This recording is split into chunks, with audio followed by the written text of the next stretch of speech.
Afar. Jama'a assalamu alaikum wa rahmatullahi ta'ala wa barakatuhu.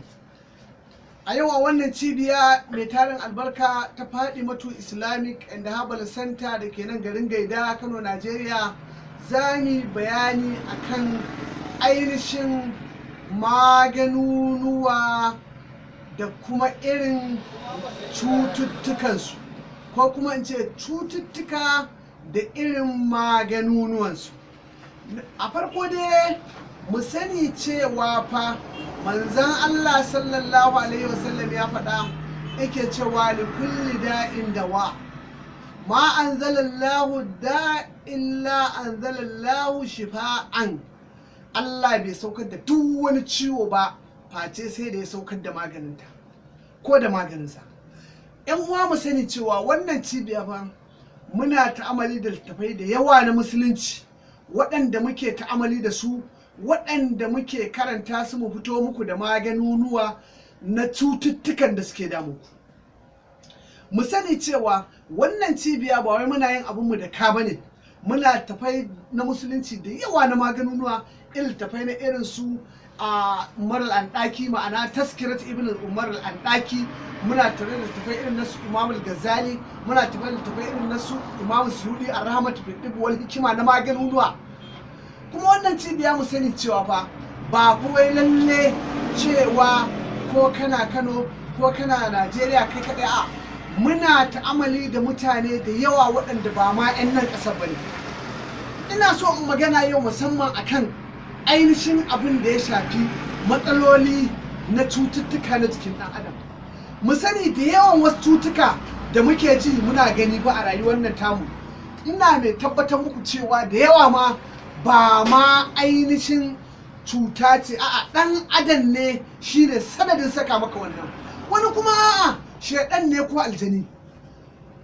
Mun sani duka cuta Allah ne ke sa, amma li kulli shay'in sabab wa atina min kulli shay'in sabab, komai da sanadi.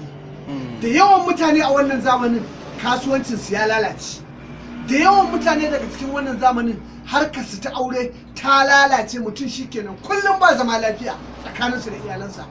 Da yawan mutane a wannan zamanin da muke ciki, aboki da aboki kaga ana gaba, ba a zama lafiya.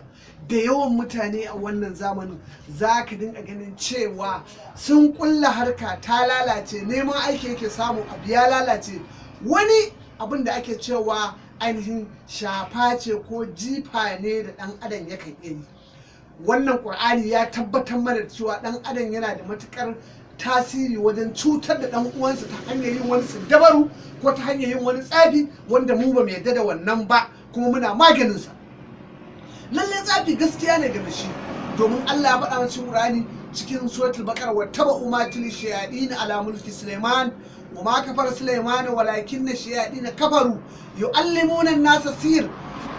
Wannan muhallin shahidi ya nuna mana cewa su shaidanu yu'allimuna an-nasa sihir, suna sanar da mutane sihiri. Su shaidanu suna sanar da mutane sihiri, ma'ana aljanu su gaya ma kulla kaza, hada da kaza, da kashin kaza, da jinin kaza, da mushen kaza, ka cilla ka hada da ayat Qur'ani jefa a masai wane ya haukace, hada kaza da kaza, da sunan kaza, da gashin wane da waye, kamar yadda aka yi wa manzan Allah sallallahu alaihi wasallam. Labinu bin al-Asam yayi wa manzan Allah sihiri ta hanyar amfani da kum da gashin manzan Allah, aka je aka jefa a cikin rijiyar Zarwan. Manzan Allah ya zama na sihiri ya kama shi. Abin da nake kokarin faɗa shine da yawan kasbi da muke yi, neman arziki ne, neman aiki ne, lalacewar neman aure, zamantakayya tsakanin miji da mata, abu ya kici ya cinyewa, yana da tasiri da jifa da sa hannu na ɗan adam. A wani hadisi manzon Allah ya ce shedan yakan shiga jikin mutum, babu inda baya shiga yana yawo. Shi aljani Allah ya hore masa cikin a wata ayatin Qur'ani, Allah yake cewa wa minhum man yahusuna, wa minhum man yahusuna, daga cikin su akwai masu nutso su shiga cikin ban kasa su ɗebo wani abu su kawo Annabi Sulaimana. Kaga aljani babu inda baya shiga a jikin mutum. Yan uwa ku zo wannan cibiya, ba tsafi muke ba, ba bokanci muke ba, muna ta'amal tafai kamar inda kuke gani ga sunan manya-manya da Qur'ani mai girma, da tafai na maganuwa, mu ga ina matsalolin ku suke. dubun dubbata sun zo sun warke. Ku zo wannan cibiya insha Allah in kun zo kun same mu kun fita daga cikin wannan abun. Kar ku manta Allah ne ya saka cuta kuma ya saka maganinta, ya sallaka maganin ta hannun wasu bayan Allah da Allah ya yarda su. Mun gode Allah, aikin kenan.